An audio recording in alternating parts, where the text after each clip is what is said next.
के गुरुदेव सन्मुख विराज रहे हैं। महाराज जी आपको बार बार धन्यवाद, आपके श्री चरणन में बार बार प्रणाम करें सब लोग।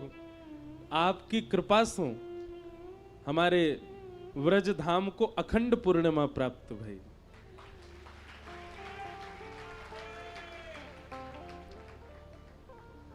महाराज जी सामान्य, महाराज मैं पहले दिन कथा करके जब नीचे उतरो महाराज जी को प्रणाम करके गयो, दूसरे दिन जब कथा करके गयो महाराज जी ने मुझको गले से लगायो और गले लगा के मुझसे बोले,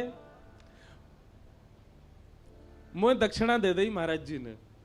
महाराज जी बोले मैंने कथाएं बहुत सुनी, मैंने कथाएं बहुत कही, पर आपकी कथा से कृष्ण प्रिय लग रहे हैं और प्रिय लग रहे हैं।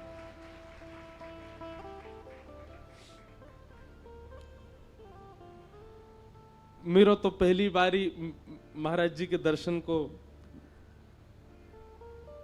सौभाग्य प्राप्त भयो और पूज्य महाराज जी मुझको दीदी बता रही कि महाराज जी श्री जी के भाव के लिए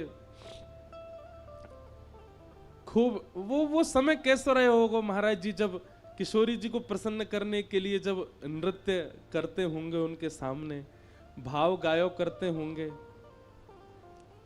महाराज जी के चरणन की नूपुर की जो ध्वनि हती उनमें से एक ध्वनि श्री पूर्णिमा जी हमको प्राप्त भय गई।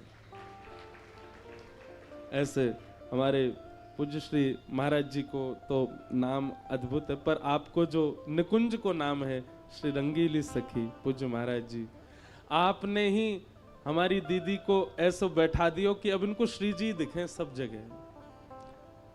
हम दीदी की प्रशंसा नहीं कर रहे हैं उनके मुख पे, पर मैं आज आपसे भी कक्ष में कह रहा था कि ठाकुर जी ने अपने भक्तों के जितने लक्षण बताए वो सारे लक्षण दीदी में घटते हैं।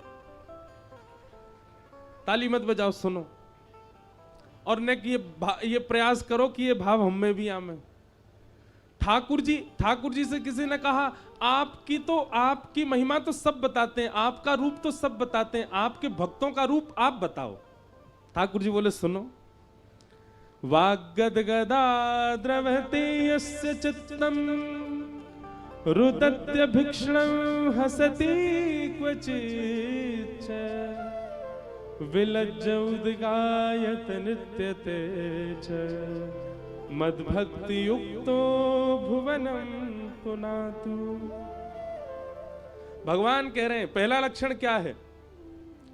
बोलते बोलते बोलते जिसका गला रुक जाता हो। किसी ने पूछा क्या हो गया? श्री जी की कृपा की स्मृति आ गई, ठाकुर जी की कोई लीला याद आ गई, कंठ अवरुद्ध हो गया। भगवान कहते हैं बोलते बोलते जिसका गला भर आता हो, मेरे भक्त का पहला लक्षण। द्रवते यस्य चित्तम, जिसका चित्त मेरी लीला का कोई किंचित मात्र भाव कह दे, जिसका चित्त उसमें ही भर आता हो, मेरे भक्त का दूसरा लक्षण। और रुदत्य भिक्षणम,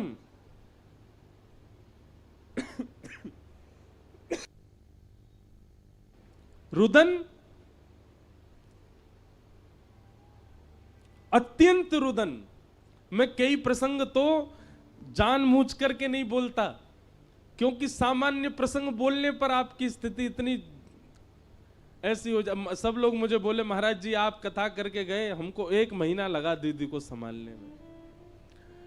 आज कथा विश्राम है रही है, कल मुंह को भोपाल निकलना है। अब मैं इस असमंजस में हूं कि मैं कैसे जाऊं गिरिराज जी से। क्यों? क्योंकि गयो तो दीदी तो बहुत व्याकुल है। रुदत्य भिक्षणम, ठाकुर जी कह रहे हैं, और फिर हसित रुदत्य भिक्षणम हसती क्वचिच्च। और एक बात याद रखना, बहुत भाव में रहने वाला, बहुत कृष्ण विरह में रुदन करने वाला, वो हंसता भी बहुत है। जब हंसी में आता होगा तो वह कोई रोक ना पाता होगा। हसती क्वचिच्च। और तीसरा 1 2 3 4 लक्षण हो गए। 5वां लक्षण ठाकुर जी कह रहे हैं विलज्ज उद्गायत नृत्यते च। निर्लज्ज होकर के, विलज्ज होकर के जो मेरा संकीर्तन करता हो और जब नृत्य करने पर आवे तो यह भी विचार ना करे कि कौन देख रहा है, कहां से मेरे वस्त्र उधर रहे हैं, कहां क्या नृत्य कर रहा हूं, मेरे रूप की भंगिमा कैसी बन रही है, मेरे केश खुल रहे हैं, ये सब विचार भी उसको ना होता हो। भगवान कहते हैं ये लक्षण जिसमें हूं मद भक्ति युक्त हो, वो मेरा भक्त है। और ये सारे लक्षण हमारी पूनम दीदी में दिखाई देते हैं। ये सब भाव है और ये इन सब में इनका कोई बल नहीं है, इनकी कोई योग्यता नहीं है, इनकी कोई गम्यता नहीं है, सब कृपा इनके गुरुदेव की है। इनके गुरुदेव प्रसन्न होकर के इनको देख लेते हैं, उसी से ही दीदी का इतना भाव बन जाता है। मीराबाई को भी यह प्रतीक्षा है कि मेरे गुरु कब आएंगे।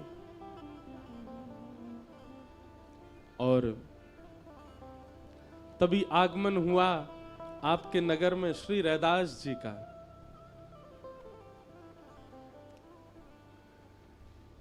प्रवचन कर रहे हैं व्यास मंच पर बैठ करके,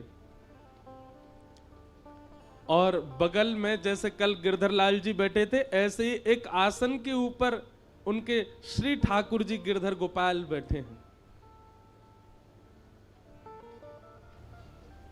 हमारी ललिता जी है ना, निकुंज में ललिता जी जिनके अवतार हमारे स्वामी श्री हरदास जी महाराज हुए, किशोरी जी की सखीन में ललिता जी बड़ी भोरी हैं, बहुत सीधी।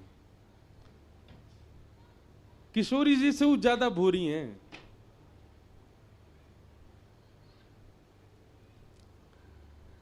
पर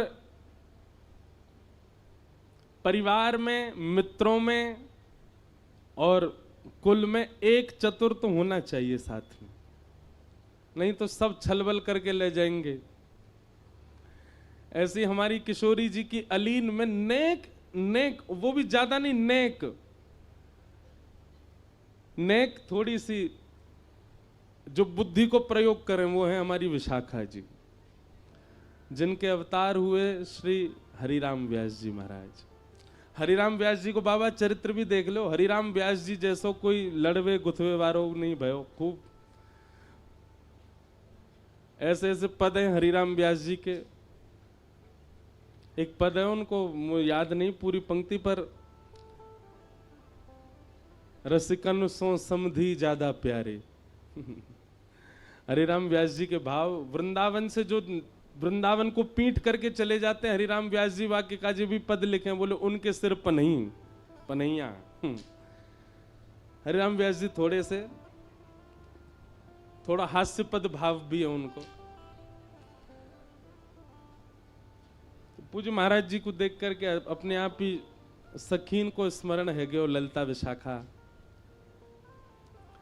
एक लीला बहुत सुंदर, अभी भक्तमाल जी कथा वही तो बड़ी लीलाएं मां में सुनाई। तो एक लीला आवे कि ठाकुर जी विशाखा जी से बात कर रहे हैं। क्यों ठाकुर जी ललिता जी से बात करें, तो ललिता जी तो बड़ी भोरी हैं। किशोरी जी से कोई बात मनवानी हो तो ललिता जी तो इतनो संकोच करें कि सन्मुख जावे में भी सकुचा में। ठाकुर जी बोले भैया निकुंज की कोई काम बनवाने हो तो विशाखा जी को पकड़ो, बहुत सावधानी से, जो मैया घूम रही हैं बैठ जाओ। ठाकुर जी बोले किशोरी जी से, विशाखा जी से, विशाखा जी श्री जी को एक समझाओ आप। विशाखा जी बोले कहा भयो? बोले हर रोज मान करें, इतनो मान करें मुंह पे रोज रूठ जाए मोते। अरे मैं इतनो लाड़ लो लाल अपने नंद यशोदा को, पलकन में रखे मोह को यशोदा मैया नंद बाबा। पूरे नंद भवन में सब मेरी आज्ञा ऐसो माने, लाला कहे और हम करें। ऐसो लाड़ चाव को जोड़ा में, ठाकुर जी अपनी स्थिति बता रहे हैं।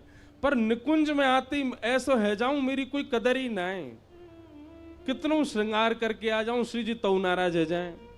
काय बात ते नाराज है गई है? बोले मैंने तो आज विचार किया कि आप नील वर्ण पहन के आओगे, आप पीत वर्ण कैसे पहने आए? ठाकुर जी बोले कई अब हर बार विचार मिले पर कभी कभी ना भी मिले, पर श्री जी तो मान कर लें। एक दिन श्री जी या बात सो रूठ गई कि ये नीली मणि पहन के आए, वहां में कोई गोपी दिख रही है। अंत में पता चली वो श्री जी ही दिख रही, अपनो ही प्रतिबिंब देख के गुस्सा है गई जी, कौन गोपी बैठी है जा में। हे विशाखा जी, तुम श्री जी को एक समझाओ, बहुत मान करें। वैसे एक बात कहूं, ठाकुर जी यूं कहते जा रहे हैं, अच्छा तो लगे मुझको जी मान कर ले, मैं मनाऊं इनको, वैसे तो लीला को पूरा श्रृंगार बने, पर कभी कभी तो अवकाश होना चाहिए ना, जरूर रोज ही मान करें।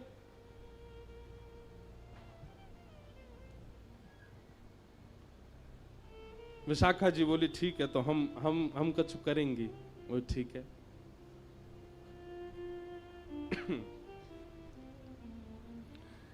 तो आज निकुंज में सब अली खड़ी हैं, सब सहचरियां खड़ी हैं, सब बहुत बढ़िया कछु आनंद, ऐसो कछु राग गायो गयो, ऐसी कोई लीला करी गई कि वासों श्री जी बड़ी प्रसन्न है गए। और इतनी प्रसन्न भाई, इतनी प्रसन्न है कि प्रसन्न है करके सेज पे बैठी बैठी श्री जी कहें, आज तो भैया तुम सबरी कछु मांग ले, जो मांगोगी सो दूंगी।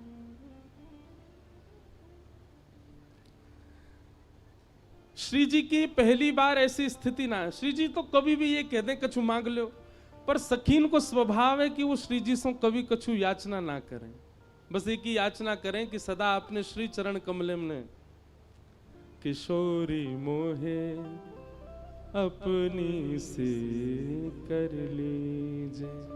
हे श्यामा जी, आप बस अपनी बना के रख लो, यही हमारी कामना, और हमें कुछ नहीं चाहिए। ललता आदि सब सखियां ने आकर के प्रणाम करी, बोले हे श्यामा जी आप सदा राजी रहो, यही चाहिए। कोई कह रही आप सदा प्रसन्न रहो, यही चाहिए। आपके जितने आरते सब मुंह पे आ जाएं, यही चाहिए। आप सदा निकुंज में विराजमान रहो, ऐसे ही प्रसन्न बढ़ते रहो, आपको मोद प्रमोद नित प्रति बढ़ते रहो, यही चाहिए। विशाखा जी की बारी आई। विशाखा जी सामने आकर के बैठ गए। मांगो विशाखा, कहा चाहिए? बोले मांग लूं। बोले हाँ। मुकरोगी तो नहीं? बोले नहीं। बोले वचन दो, जो मांगूंगी सो दोगी। श्री जी बोले देंगे। बोले आपके बगल में जो श्याम सुंदर बैठे हैं, इनको हाथ पकड़ करके मेरे हाथ में दे दो, और ये सदा के लिए मेरे है जाएं, ऐसी कृपा मुंह पे कर दो। ये बात सुनकर के निकुंज की जितनी सखियां सब आश्चर्य में पड़ गईं, सब विशाखा जी को देखने लगी। ललता जी कहने लगी, अरे जी तू कहा कह रही? बोले आज बोलन दो मुक्कू, हर बार मैंने आप सबन की बात मानी, हर बार श्री जी के सामने नतमस्तक रही हूं, पर आज मैं अपने हृदय को उद्गार प्रकट कर रही हूं। निकुंज नायक को हाथ पकड़ करके मेरे हाथ में दे दो, और सदा के लिए ये मेरे ही रहें, ऐसा वरदान श्री जी मुंह को दे दो।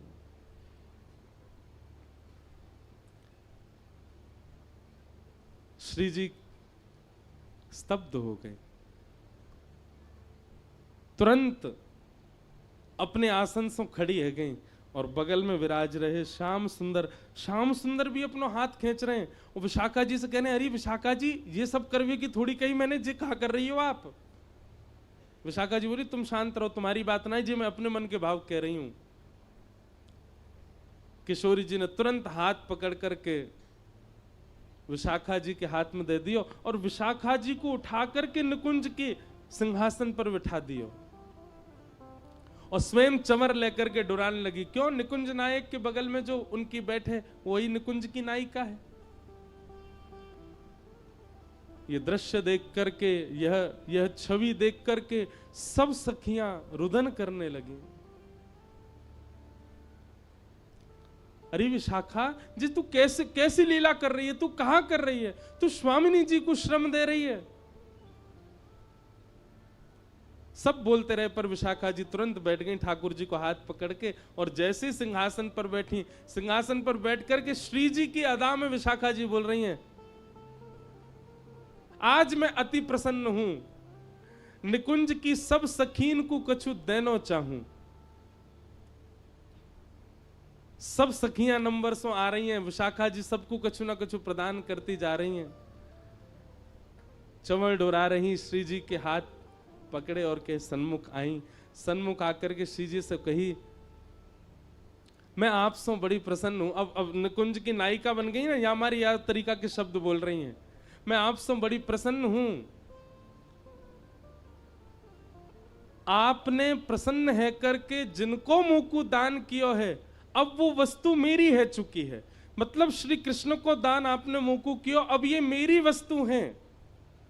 और इस समय मैं निकुंज की नायिका हूं, तो या भाव सो मैं अपनी वस्तु आपको प्रदान कर रही हूं। सदा इनको ध्यान रखियो, कभी कोई आंच इनके ऊपर नहीं आवे। और मेरी आपसे एक ही इच्छा है, कहा मेरी वस्तु जो मैं आपको प्रदान कर रही हूं, इन पर कभी मान मत करियो। मेरी वस्तु है, मेरी वस्तु पे आप मान कैसे कर सको? विशाखा जी चाहती तो सीधी किशोरी जी से प्रार्थना कर लेती कि आप ठाकुर जी पे मान मत करो, पर ये विशाखा जी ने ऐसी लीला करी कि सिंहासन पे बैठ के ठाकुर जी अपने कर लिए, और अपने करके अब किशोरी जी से कह रही हैं अब मैं अपनी वस्तु आपको दे रही हूं, तो दूसरे की वस्तु पे मान करने को अधिकार नहीं है। हे किशोरी जी, मैं अपनी हृदय की वस्तु जो आपने मुझ को दी वही मैं आपको प्रदान कर रही हूं। मेरी वस्तु को ध्यान रखियो, और आपको हर भाव को अधिकार है, पर अब मान मत करियो, मेरी वस्तु पर मान मत करियो। काउदना मुझको पता नहीं चल जाए कि श्याम सुंदर आज रूठे बैठे। किशोरी जी ने विशाखा जी को हृदय से लगा लियो। इतने में ही देखे सिंहासन पर ठाकुर जी कहाँ गए, नीचे देखी तो पौड़े हुए चरणन में। जय हो विशाखा जी, बढ़िया तुमसे बात करी। मैंने कहा लीला रचाई तुमने, ऐसा करके अरे सीधे ही कर देती, पर नहीं, आपकी बुद्धि को प्रणाम है। पहले मैं अपनों कर लियो, अपनों करके फिर किशोरी जी को देके करी, अब इन पर मान मत करियो, जो मेरे वस्तु है। ऐसे सखीन को हम प्रणाम करें, ऐसी गोपीन को हम प्रणाम करें।